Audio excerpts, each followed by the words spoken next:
After last week's debacle against Baylor, it's not a matter of if, but only when Kansas State players start hitting the transfer portal.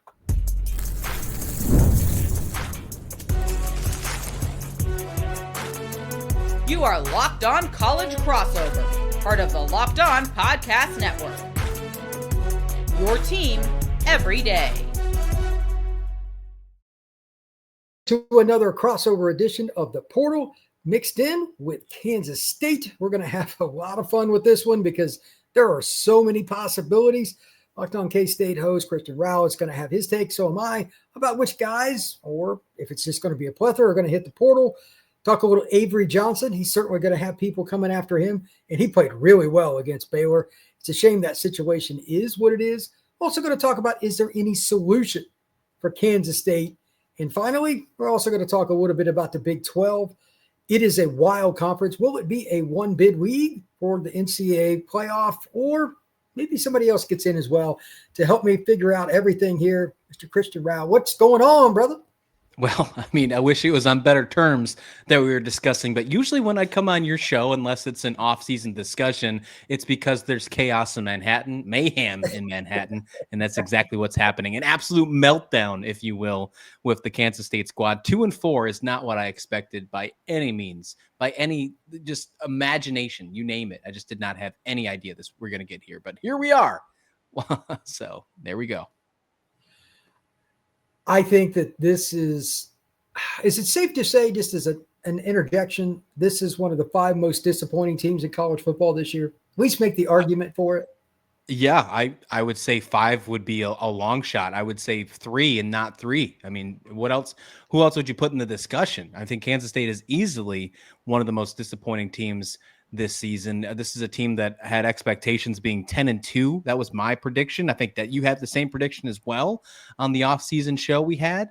I thought this team was a for sure kind of conversation of making it to Arlington to battle for the college football playoffs.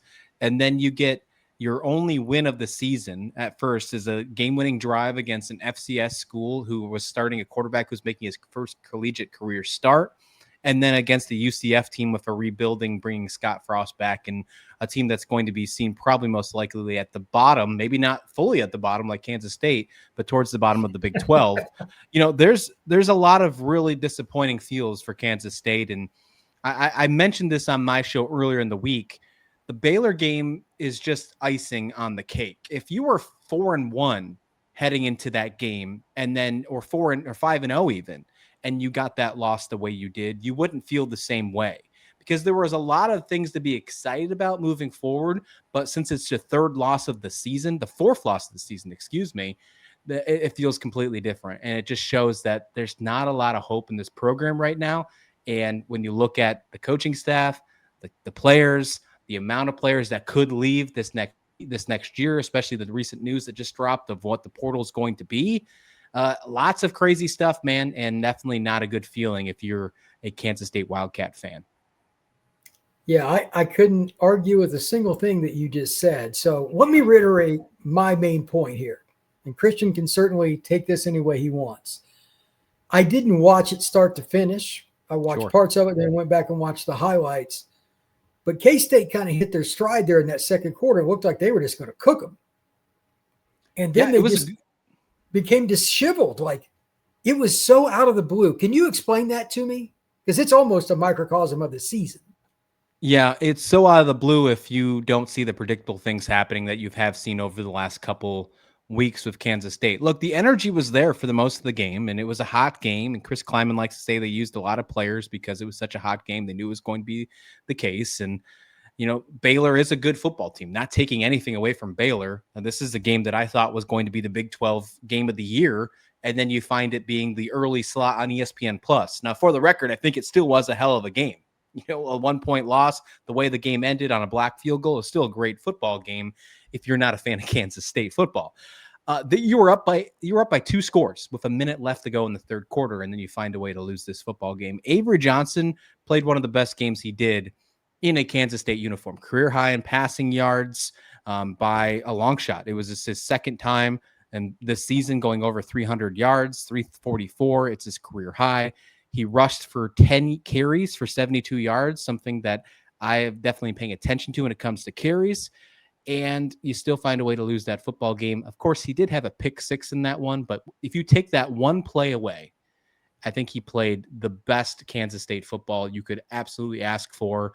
And if that pick six never happened, you're talking about how amazing Avery Johnson is. And he's probably getting talked about at a national level yet again, at least for this week. But instead, you move to 2-4 on the season. You have a time management issues once again for coaching staff for Kansas State that put them in a scenario that allowed Sawyer Robertson to move it down the field with Michael Trigg, who's an insane wide receiver, of course, NFL talent on both of those players, and find a way to win the game and score a game-winning field goal to win 35-34. You know, when I look at this game in the Kansas State viewpoint, there's a lot of things that went right, and I mentioned that earlier, but you didn't win the football game. And all of those moved to the wayside, especially when you get your fourth loss of the season.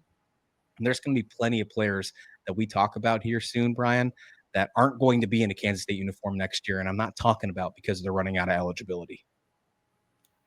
It's called the transfer portal, Christian. Have you heard of it? Sure is. I think I have. Is there a show about it? Like, does someone do one specifically? Yeah, that would be me. That is a great point. Thank you very much for that. Yeah, it's Kansas State could be a bottom feeder next year in the Big 12, not because they laid an egg, because their talent laid an egg. Yeah. Because I'm just going to name a few players off. Edwards, Johnson. I mean, what are the odds that both of them are back in Manhattan next year? Well, let's 10%? start with Avery Johnson. Yeah, if I want to put a number on it, 10% sounds good. And I think that 10% has to be where you win out the rest of the season and get yourself to a warm and fuzzy back in 8-4. And you say, well, you had a great end. You rebounded great. You found a way to regain your composure and you fight for retention yet again. That was the message, it seems like, last offseason was we got to 9-4. We won our bowl game. We have momentum. Let's try and run this back. If you don't meet that same standard at the very minimum, how can you make that message again? And when you have people calling for the head coach either to retire or to be fired, with the amount of Chris Klieman, the relationship he has with athletic director Gene Taylor, and the fact that he did win you a Big 12 championship in 2022, let's not take that away from him. I don't think that there's going to be an in-season firing. That's just my personal opinion. I think at the best case scenario, if you're in that position and when you want Chris Klieman to go, if that is your position, I think that best case scenario for that would be him retiring at the end of the season.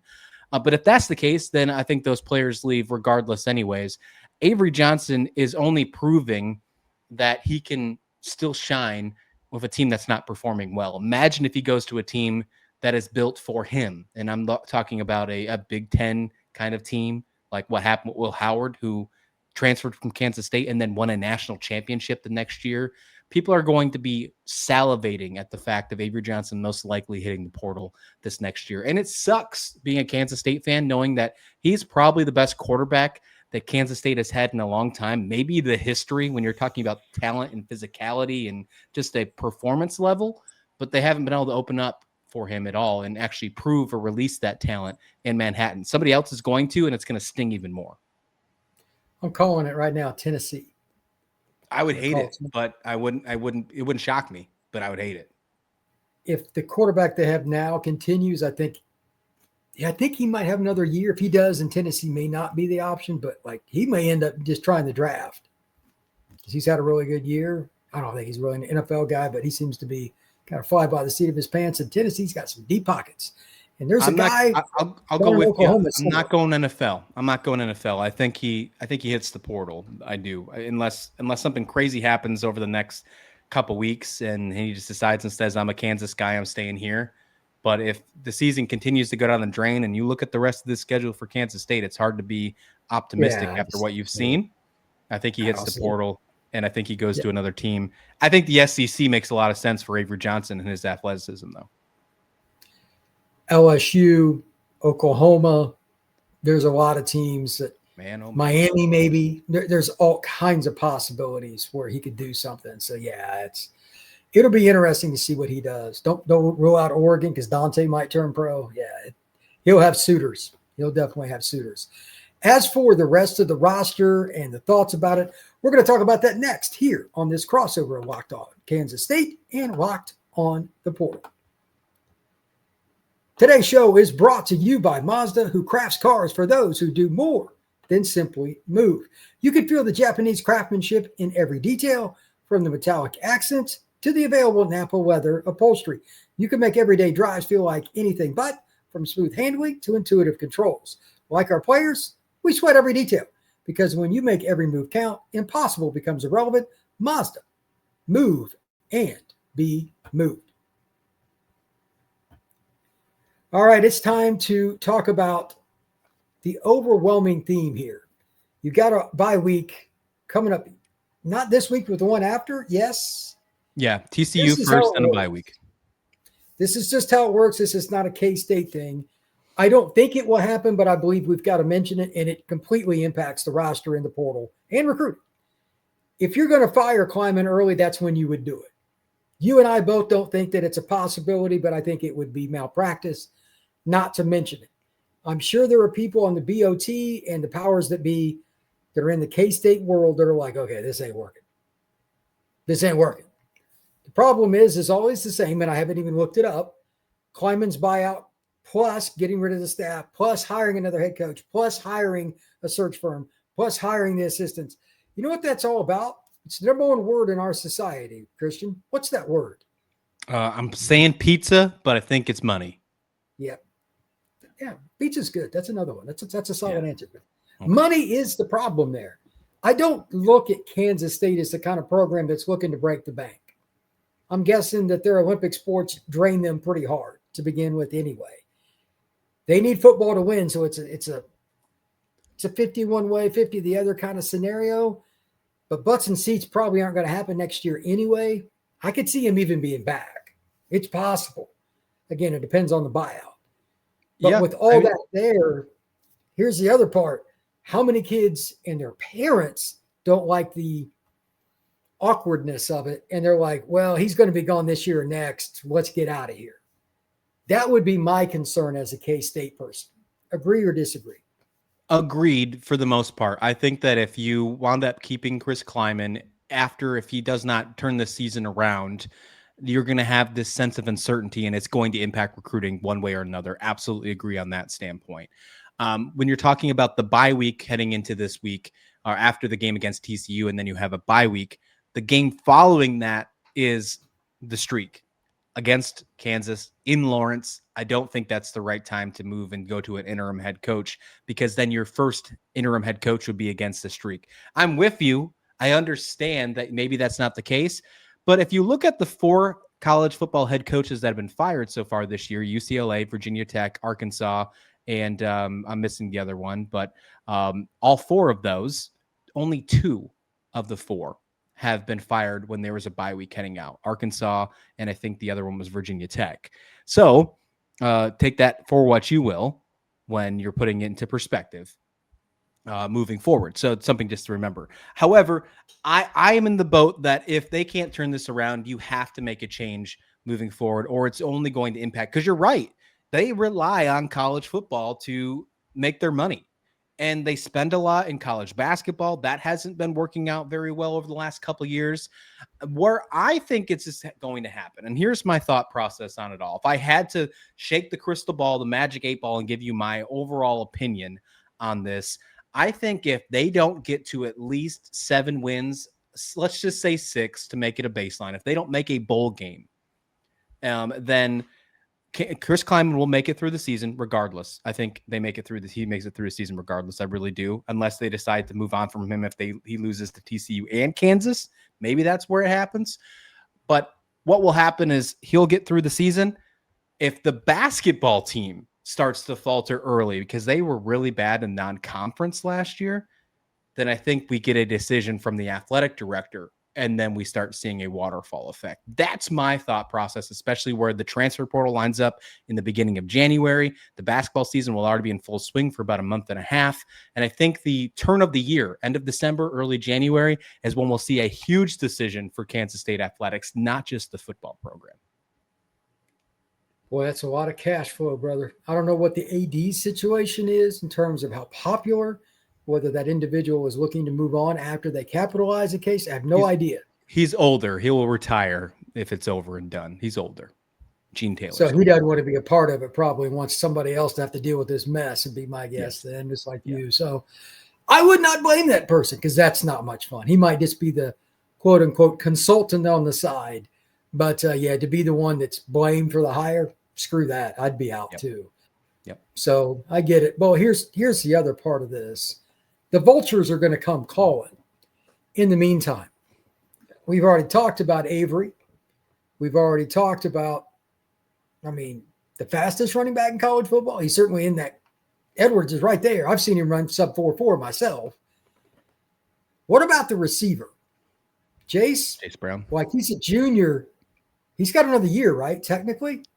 He does. Yeah. And honestly, I think if any of the offensive players were to test the draft, Jayce Brown would be one that you would think to do it, because he's been very impressive. Every single game so far this season, I've made the joke. It's like death taxes and big play Jayce. You've always get at least one big play from Jayce Brown. In the Baylor game, he should have scored a touchdown, but they ripped the helmet off and they decided to blow the play dead. Although I have seen on social media that maybe that was the wrong call by the refs, because it was a defensive penalty, but we don't have to go in that far, because Kansas State got a field goal instead of a touchdown, and that could have changed the game, but that's a different story for a different day. If I had to put anything down on one player going into the NFL draft early this season, it would be Jayce Brown. But if he decided to stay in college football, he would be very good on another team, and especially because he's very good friends with Avery Johnson. If Johnson hits the portal, I wouldn't be shocked if he decided to hit the portal and follow him. That wouldn't shock me in the slightest. Oof, that'd be rough, man. That would be rough. Anybody else, especially defensive players, that you would be worried about the Wolves coming after to make offers?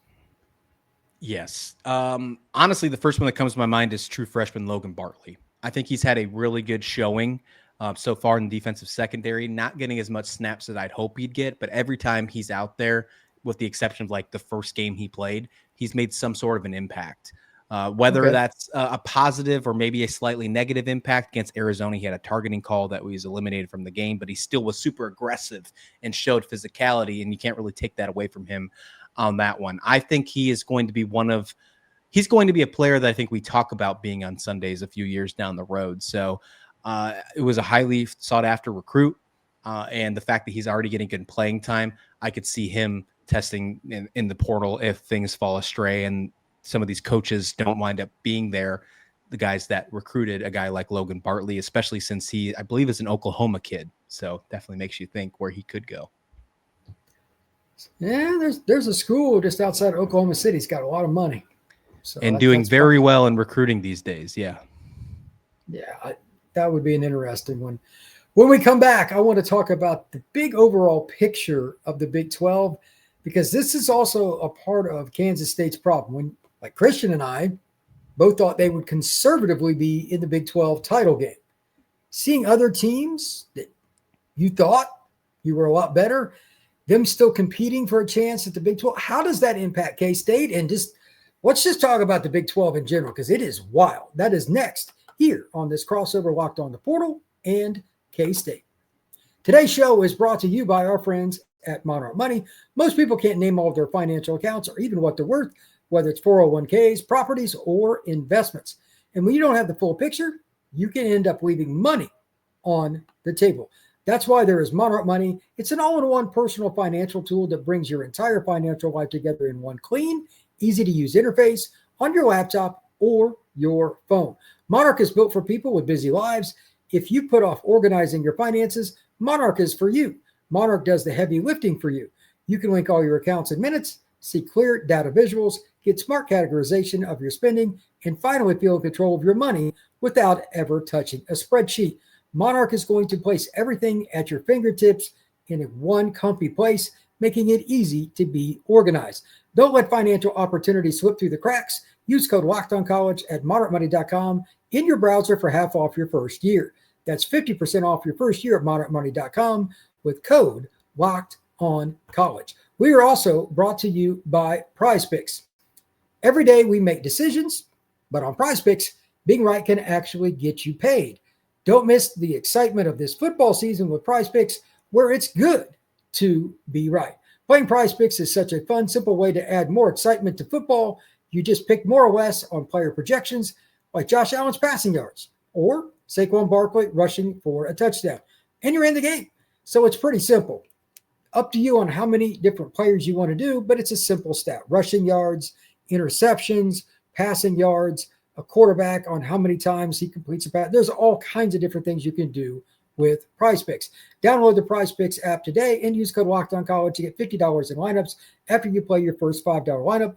That's Locked On College for $50 in lineups after you play your first $5 lineup. Prize Picks. It's good to be right. The perception of where you should be, combined with the gasoline of seeing your rivals, your peers, the teams you think you were better than, watching them win, that gasoline going onto the fire when teams like, Arizona State, Texas Tech, Brigham Young, seeing those teams do better than you and considerably so, I think that's going to impact how the rest of this season goes for Kansas State from an administrative standpoint. Here's my perspective. Christian, I want your take. I think Tech's going to go undefeated, but everybody knows why. They're kind of there's no Cinderella there. They bought their way to where they're at, and they've done a good job. But BYU, Arizona State, after all they lost, etc., that's probably going to make people wonder if a coaching hire shouldn't be made in some capacity, or at least coordinator, something. Am I wrong on that? Because I didn't think BYU had a chance in the world. They lost their quarterback for some awkward reasons. They're playing a freshman and they're better than you. How is that like?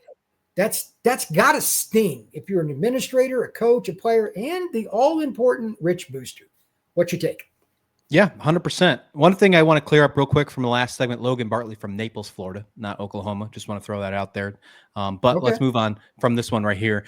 With BYU, first, although they did play a freshman quarterback, I wasn't sold on it either, but they do have an amazing defense. I'm going to give them a little bit of a credit there, and I'm with you. I think Texas Tech is really good. The only team that I think they're losing to, if they do lose to, is that BYU team. Because that game is in Lubbock. I get that. It's right after the Kansas State game. Not that that means anything, but that's when that game is. And I think that could be potentially the fact that they play in the Big 12 championship game. They might play that game twice this year, BYU and Texas Tech. The fact that they play against each other, though, could impact maybe one of them missing out. So I think it's a really crucial game. I believe that one is November 8th, if I remember correctly. Either way, though, when you look at this Big 12 team, this conference, and you see some of these schools that are stepping up in big ways, of course, Texas Tech being in their own category of their own with the tiers that they're spending money on, sure. But Arizona State found a way to stay relevant again, even with losing some of their players, going to the NFL. Iowa State, who has been in the news a lot lately, losing commits left and right because of money issues. They are still being relevant and they're still finding a way to go. That is probably the one that hurts the most because you can compare yourself to your Farmageddon rival in Iowa State. You have better boosters. You have a better NIL thing. And at the talent level, and this is in football and basketball over the last couple of years, Iowa State is taking the cake. Then, of course, you see the $300 million from Booth and with Kansas in Lawrence, in your own home state, that has just got spent and money getting put in there. It's a bad time to be on the downhill, on the regression for Kansas State fans, for the entire program, for all of athletics, not just football, because you have Iowa State on the up and up. You have Kansas obviously going to make a big step, probably trying to mimic what Texas Tech is doing over the next couple of years. And they said it's not going to be just basketball, which you might have assumed. They're going to focus on the football side as well. And then you see some of these other Big 12 schools that you wouldn't expect to shine, like some of the newcomers like Houston and Cincinnati actually performing well in the Big 12 conference this year, and Kansas State, a team that you'd expect to be fighting for Arlington and not being out of it in the middle of October, not even being in the conversation anymore. So yeah, it absolutely stings, and you got to find a way to maybe make a change, whether that is a coordinator at the bye week, which of course we're talking about maybe making some changes if something happens after the TCU game. I think that's your best case scenario, Brian, is maybe seeing a change in coordinator. If I had to lean which one it would be, it'd be on the offensive side. anything's possible. They did play better offensively, but They did. they're still inconsistent. That's the problem. Like, you show that high watermark, but with the pick six. Like, it's just weird how Kansas State still shoots itself in the foot. And I mean, like, at the NFL level, they got a stat for it. Like, when you have a scoop and score or a block punt for a touchdown or interception goes for a score, you lose like 78% of the time. I doubt it's much different in college. I can give you three reasons why I think Kansas State lost the football game to Baylor this past Saturday. All of them are on the offensive side, and all of them I can stem back to why the offensive coordinator and the coaching made bad decisions. Number one, we can talk about that pick six first. That was on a first down play when they should have been wasting clock because they were up by 2 scores at the end of the third quarter. Right. And they should have been moving it down, being a little bit more conservative. They threw it on a first down. You can call that there. And in the first quarter, they turned over Sawyer Robertson on an interception. They went 3 and out and they punted. And the very next drive, they got a fumble and they picked up. They had 2 turnovers from Baylor. Each drive, they went 3 and out. And both of those times involved and included a 3rd and long play where they threw the football before the sticks and they had to punt the football. And then the fourth one, in the very last drive of the fourth quarter, with the exception of the drive where they tried to kick a field goal, they were in the red zone and they threw it inside the 5 twice and stopped the clock, had to kick a field goal and gave a lot more time back to Sawyer Robertson. A lot of time decisions, a lot of play calling, questionable decisions from the offense. That's why, although the offense played better, Brian, I think if anybody needs to go, it needs to be the offensive coordinator, Matt Wells, first. I'm not saying you're wrong. I'm not saying you're wrong. The other thing, just from a generic perspective, I just think this is interesting for the playoff. Barring something unforeseen, do you agree with the following? Tech is going to go 11-1 or 12-0, barring some crazy injuries, which college football, that can happen. I mean, their defense is so much better than everybody else's in the league. I don't think it's that close. Even BYU's pretty good. They don't have the same NFL talent in the defensive line. They don't. So I know that the Big 12 will deny this publicly because it's all politics, but they're very concerned right now that this is a one-bid league. I think the only way that 2 teams get into playoff is if Tech is upset in the championship game, because they're going to get in as an at-large. Am I wrong? I don't disagree when you're thinking about that now halfway through the season. But there are multiple teams, when you look at the schedule, there are multiple teams that could find themselves at 10-2 or 11-1, and there might even be a 10-2 team that's left out of the Big 12 championship game. So as much as I think I agree with you, to be completely honest. I think if I had to make my projections right now, I think Tech would be the easiest one in, and I'd have a hard time trying to find a second Big 12 team to put in there based on how all the rankings are set up. So if Tech winds up going, because I do think they're going to be undefeated, maybe 11-1 at the very worst case, they would have to be upset. Tech still finds a way to get in there. If I had to give you my guess now, I think BYU and Tech are the easy ones to say, but don't count out Arizona State, man. They're one bad play away from Mississippi State losing that game. They're one step away from being undefeated, just next to Tech as well. And they've been running the table against some of these really good other Big 12 schools like TCU, as well. So don't count them out. And Iowa State, they had a bad fall against Cincinnati, but they're still a decent team. I think the Big 12 is going to be really fun to look at in the second half of the season. Unfortunately, Kansas State's not going to be in that conversation. Maybe they can play spoiler once or twice, but that's about it. But I think I'm with you. I think, if I had to say right now, if I had to throw some money down on it with our friends at FanDuel, I'd say the Big 12 is only a 1-bid lead this year. The other wild card for me is Cincinnati. Insane. Like, it's so random. No one saw it coming. No one did. I mean, they should have beat Nebraska in game 1, and if they did, they'd be undefeated, right? Yep. I mean, the Sorsby kid, I think he's a 6-year senior. He was at Indiana at one point. He's Cincinnati, blah, blah, blah. He's good. Yeah. Like, anybody that takes them lightly, and ask Iowa State, he can run. He's very pinpoint. He knows the offense, and they got a couple of pretty darn good running backs. One of them's a transfer from Ohio State. They're going to beat somebody else at minimum and cause problems. But if they finish 9-3, 10-2, like, that offense can keep them in every game because they got a veteran quarterback that doesn't make errors. So he's borderline dynamic, which never thought I would say that because I thought he was just a guy. But I agree with you. Wrong. Yeah, they're the team, the one team left out of the AP top 25. I think they were 26, like top one that was receiving votes. But if you look at the rest of their schedule, if you want to have fun with this one, they play UCF, then they play Oklahoma State, then they play Baylor. That could be a fun game. At Utah could be a fun game. Arizona, BYU, TCU. That's a 10-2. They can go 10-2. And if they do that, they can find themselves in Arlington and maybe, just maybe, find a way to upset Texas Tech or somebody else inside that conversation. So, if you're the second half of the Big 12 is going to be fun. If you're going to upset Tech, you're not going to just run the ball on them. You got to have a quarterback that's throwing dimes. 100%. Yeah, if somebody's going to upset Texas Tech, Cincinnati's not the team that I think can do it. I think it's a team like Arizona State with Jordan Tyson, or I think it's a team like BYU with 50-50 ball guy. Yeah. The problem, I don't think that Cincinnati's got the line to run it, but they got the running back. They got a couple of pretty good running backs, but I don't think they match up in the trenches. Sorsby would have to be like 25-32, something like that. But I agree. Still, but that's the Big 12, and that's why it's fun. Christian, tell everybody where they can find your work, my friend. Locked On Kansas State, bringing you daily Kansas State Wildcat coverage like nobody else. Anywhere you listen to podcasts and on YouTube, always free and available. Your team every day. Appreciate it, brother. You can find the Portal Podcast wherever you get your pods, YouTube, Spotify, Apple, and everywhere else. We will see you again soon.